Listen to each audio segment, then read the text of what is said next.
Part of the difficulty with the funding and what happened at Middlefield historically was that it was a little sister to Solihull Hospital and it tended to get the rag end of everything. This is unofficial, but that accounted for the overcrowding and everything. They built Unit 4, which was for the ladies who came from Solihull in 1965. Until that time, there was only one lady living there for years. She just wouldn't move. Out of 150 people, 100 would turn up on Sunday for church in the main assembly hall. The residents would set up all the equipment, they would choose the hymns, they would put the chairs out and organise everything.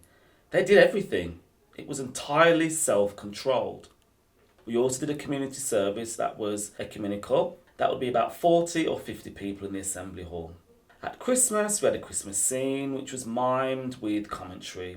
Come September, we worked on a script. All the different characters played a part. There was dance, dress, makeup, songs. It became kind of a common appraisal. There was sometimes bullying between residents and residents. The kind of people who were given a lot of responsibility by the staff could be a bit officious to those more disabled. As Middlefield was closing, there was something about going back to district of origin. This has actually affected so many who have been discharged now. Wherever you came from, you have to move back to, and that's regardless of whether you have any decent contacts back there. What we tried to do after Middlefield closed was to keep that sense of community spirit, and that's something that they've asked for, the staff and the residents.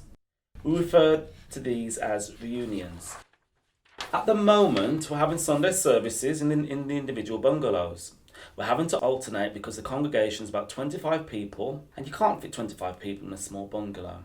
So it's once a fortnight we troop from the old site, which is far from ideal, but the residents are determined that we keep doing it. Some of them go next door for coffee, some of them invite people from next door, they go to local churches, they get involved in village events too. There's one gentleman who goes from Cranell's Lane and is working in the church. It takes time for them to get those, initial feels with the neighbours and vice versa. But you want this to happen naturally, not to force people in the other direction. You can be too aggressive about getting involved. The psychologist did a bit before, and a bit after in terms of analysis of how well people had settled according to 7 points. On 5 out of 7 counts, I found it to be positive. There was this new sense of being in the community, being able to go to the next door for a cup of tea. But a lot of the formal residents are constantly chaperoned by the staff. Someone needs to be with them according to policy. Whereas in the Middlefield environment, no matter how disabled you were, you could wander around and be independent.